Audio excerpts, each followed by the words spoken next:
Hello and welcome to this video. I'm happy to announce that I have something new released on Chessable. Yeah, and it is the English opening repertoire that I had previously developed for Chess24 as a video series. And this is now available also in Chessable format. As you can see on the left hand side, it's currently already on the site. You can buy it for $9.99 US. This is the initial sale price, and it will increase to 15 or 14.99 in early 2017. We probably will stop the sale once we hit the new year. So what is it all about? Let's go into it and see what's going on. It's completely fresh. It does not have any comments yet. So for those of you who know how Chessable works, this will be nothing new, but I want to briefly show how the site actually manages to teach you this opening repertoire. It is a complete opening repertoire based on the move 1c4, as you can see in the little diagram. We will start with the bishop's pawn c4, and everything, absolutely everything that black might throw at you is covered without transposing into mainline d4 territory. Yeah, this is also what is here in the text. It's probably a little bit on the small side for you to read, but it is a pure English ready opening repertoire.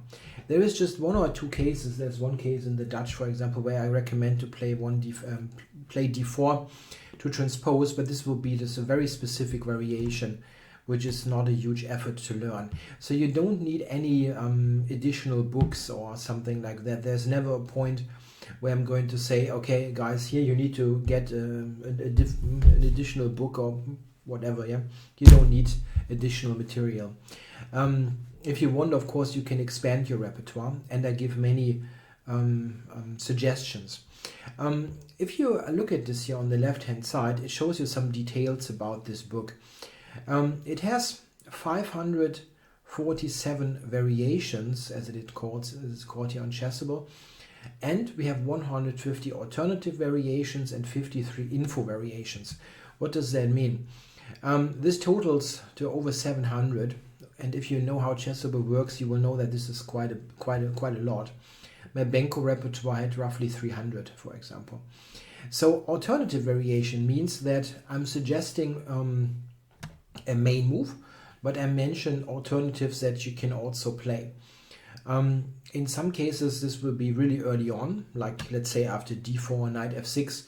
My main move is c4, knight f6. There's g3. It's my main move. But I also mentioned that knight c3 is a good move. But this is just an alternative that points you to other ideas. It shows to illustrate what possibilities are possible. Proper English, right? Info variations means this is just, these are mostly warning variations. Don't do that. Those are the informational ones. We have instruction of roughly 19,000 words, which is quite a bit. I tried to put in many explanations. However, it is a really huge repertoire, and there will be quite a number of positions where I just give a simple white is slightly better, white is clearly better, one of those things, because you have to limit yourself to what you do. We also recommend this for advanced players here on Chessable, which means like 1800 and above. You can also benefit from this repertoire if you are lower rated, but it will make life a little bit more difficult, because there are those situations where I just say white is a bit better, which the stronger player probably intuitively understands why that is the case, while a somewhat less experienced player would probably benefit from more explanation. So it is a variation heavy repertoire. How does that work, that learning process? We can check this out. You go on learn, and now we start to learn. Let's do this. Yeah, so c4, our move, and it gives the instructional text. Yeah. Okay. What move should I play? I hope we don't fail right here. So c4. Yeah. Okay. I go c4. Here it is kind of silly because we really knew that it is about c4. But now we see chapter progress. This is the intro chapter, by the way. And then we're going to see a couple of replies in the intro chapter that is an overview of the whole thing. So after b6, we will go e4. And it makes you put this on the board. So you really learn by seeing the moves and being forced in a way to reproduce what you do. Yeah, in many cases we will almost always go 2g3, but yeah, here we learn the outlines. Yeah, we go g3 against f5, for example, and so on. And this is the way to do it. You will always see your progress in percentages. Yeah. Now here we also go g3. This is a nice thing about this repertoire. The first couple of moves are always somewhat identical. Yeah, we go g3. Yeah, this is just the intro. We of course drill a lot deeper. Yep, and knight c3 for a standard setup. So it's an interesting way to learn. You don't really have to get out a book, put this on a real board and go back and forth. It shows you your progress. Yeah, let's go for one more. Yeah, let's go for one more. Knight f6, we play g3. And you always have the text here, right? Like this, knight f6, it will often transpose to other part depending on black's choice of pawn setup. Yeah, that's definitely true. So here we just see, okay, we play the fianchetto, but we don't drill much deeper. This is done in a separate chapter, of course. So again, g3, bishop g2. Those moves come pretty naturally because we will make them in almost all cases. Would be embarrassing if I don't know my own repertoire, right? And it can happen in a deeper line, certainly will. Okay, this is the basic way it is working. You also have other views on this repertoire. For example, you have a tree view here where you can go through, yeah, it always starts with c4, thankfully. So c4, and now we see, we have 191 variations with e5, 164 with c6, e6 in 135, c5 with 99. It looks a bit surprising that c6 has so many variations. The reason is that the answer there is fairly complicated. In those cases, by the way, let's say c6, my main recommendation, of course, is g3. It fits with the rest of the repertoire. But I also do mention alternatives, like you can go d4, you can play knight f3. Even e4 is a move here. So if you absolutely dislike the main variation, I will have plenty. I give plenty of alternatives along the way that you could use if you somehow don't like the position type, or it feels too much, or whatever. So there are many alternatives given. This is, if we go back to this view, why we have those many alternative variations. In some cases, there are really a number of alternatives. The English is a very flexible opening, which makes it very good for the practical player. You can vary your play a lot. Yeah, you can go c4 and make a completely different game out of it by your choices later. So what we could do also, I can if you go into the sorry, into the tree view, I could show you some lines that are featured. By the way, I've also made a video on this subject, this repertoire itself, when the video was released. So it might make sense to check my channel for the video on the Chess24 release in video form. So what is the general outline? After e5, we go g3 and bishop g2. Yeah, here black has a couple of choices in the c4 e5 setup, he can play the reversed open here with d5, which as you see has the most variations, 58. I don't know if you can actually see that on the video. It is a little bit small probably. So after d5 we go for the reversed dragon, and I selected this line here with rook b1, which is a tricky line. Black has to be very knowledgeable here to avoid a slightly worse position. For example, after castles we go b4, which is already quite tricky for black to handle, as captures are answered with tactical shots, and we have a great center there. This line with rook b1, if we jump back, is a tricky choice, not easy at all for black to handle. Of course, in the English here, black has a couple of other options. A move that very often is given as a good reply to g3, and it is not a bad reply, is c6. Here a d4 is the main line, but in recent years the move knight f3 has caught up in popularity, and I think that this is a very interesting choice for white. We have a position like that, and my experience is that black players don't handle this very well. I've been very successful with this line in blitz, especially considering the positions that I got. Yeah, you sometimes screw it up later, but I got really great positions out of this, and black players are more focused on other continuations like this, which is perfectly fine, and for example analyzed in some books here by Michal Marin, the Romanian theoretician. But I felt that knight f3 is a good alternative and not as well explored. So we go g3 here against e5, and we also go g3 against knight f6. This is important because black might play e5 to transpose.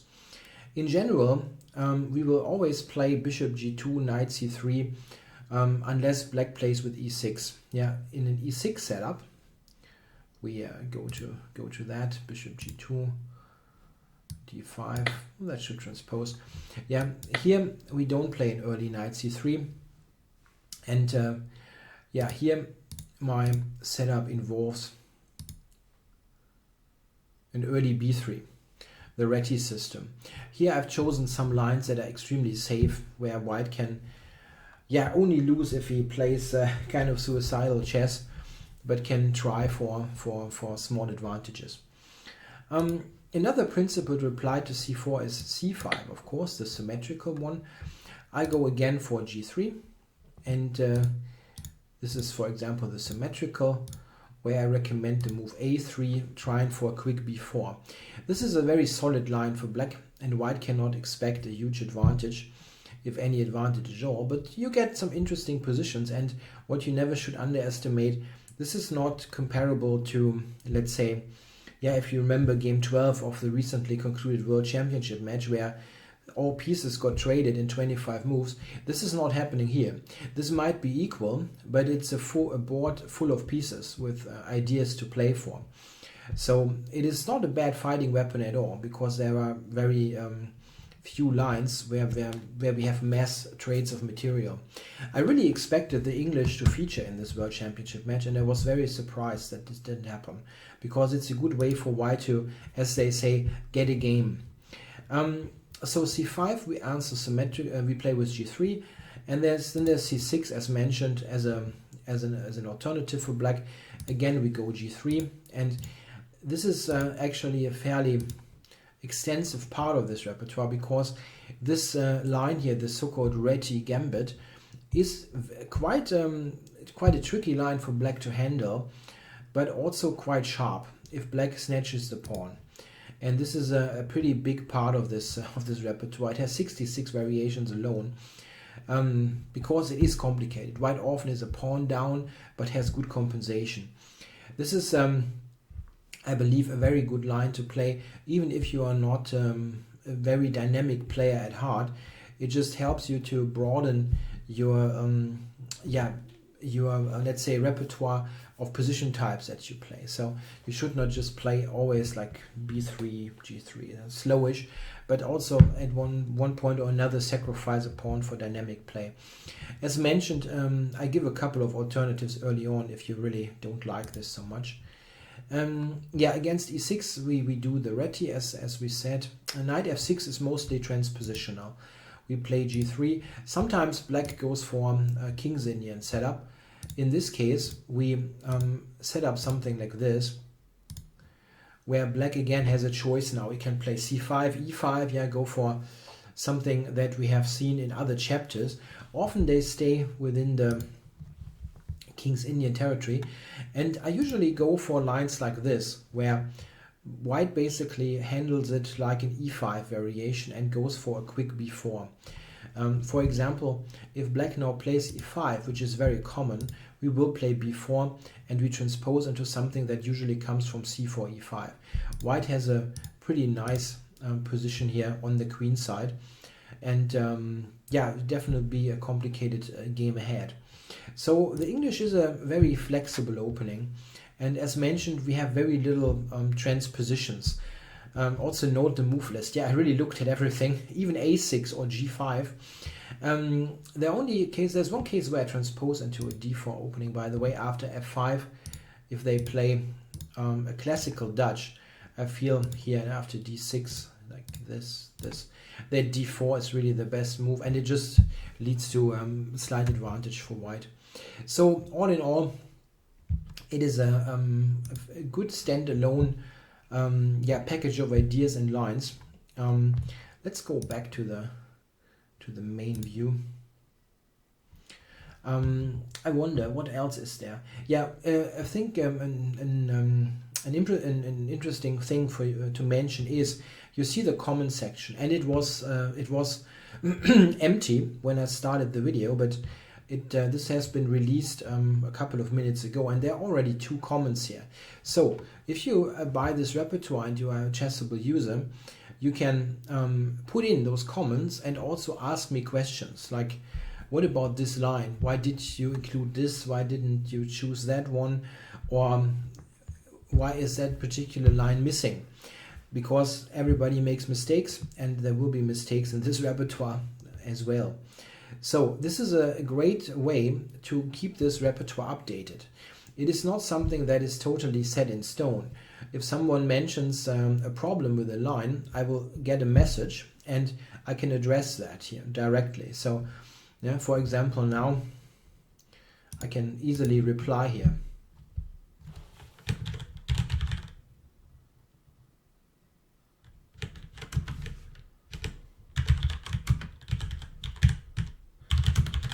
Just post a quick thanks here. Yeah, not more than that, but yeah, it's really in the Benko repertoire. There are many remarks now, and it really helped to improve the product. Yeah, so it's a living product. It's not set in stone and does not get updated. It gets updated. Yeah, this is what it is. It's, as I said, $9.99 at the moment is a sale price, and will be higher in early 2017, probably with New Year's Day. So if you enjoy the Chessable format of learning things and you are interested in the English, this is a great thing to get. Also, if you actually know the video series, this can be a nice addition to learn the lines better. Okay, hope you enjoyed this overview of this new product. Thanks for watching.